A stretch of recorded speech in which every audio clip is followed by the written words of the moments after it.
Every time I go outside, even if it's just a little walk through local woods, I'm looking for something interesting that could potentially be incorporated into an art piece. I really like this way of existing because I will never run out of things to be inspired by.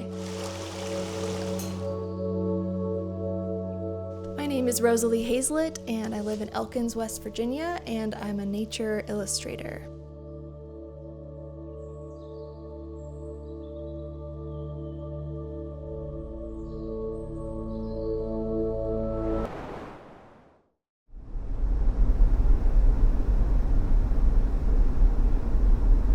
I grew up with a deep love for drawing and painting from a very early age. It was always just like the thing that made me happiest.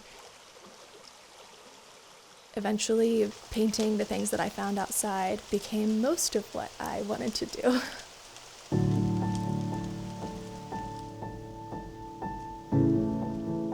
I just find a bottomless reservoir of joy when I'm outside.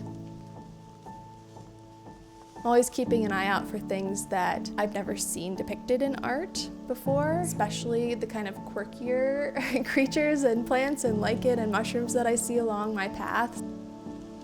I like to try to see and observe pretty much everything that I depict in my art in person. That's important to me because it helps me to be more excited about my subject matter and also to communicate what I saw more authentically. I don't remember a time in my life when I didn't do watercolor.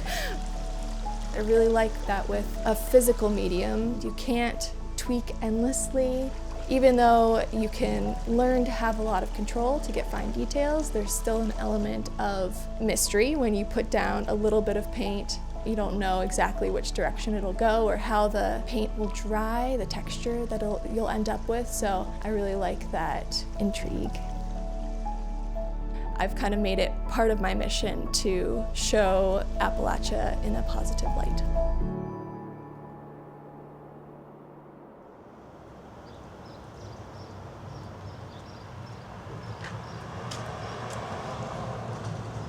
I grew up during an era when it seemed like everything was becoming super globalized and placeless. The more placeless the world becomes, the more I want to root down, really get to know the place where I was raised, and really invest in the local community, in my town.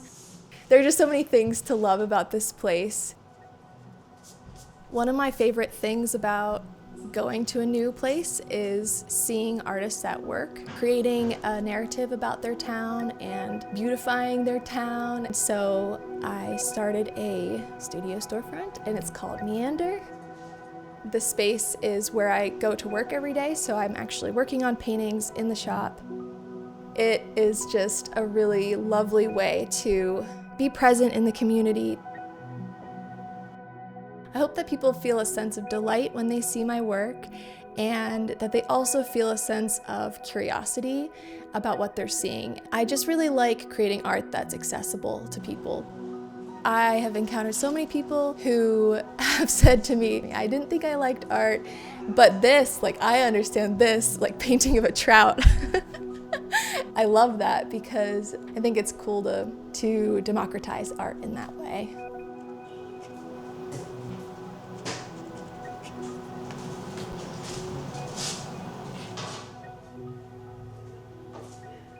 Unfortunately, the arts are one of the first programs to go, especially in rural schools that don't have a lot of funding. So whenever I work with kids, I really like to share with them this idea that you don't have to grow out of being curious and finding delight and joy in tiny little strange things in nature. I like to show them that you can continue to have a life that's exciting and interesting and fun. And I also just like to show them that there's a whole beautiful world away from their screens, and hopefully those little nuggets of exposure to the arts stick with them for a long time.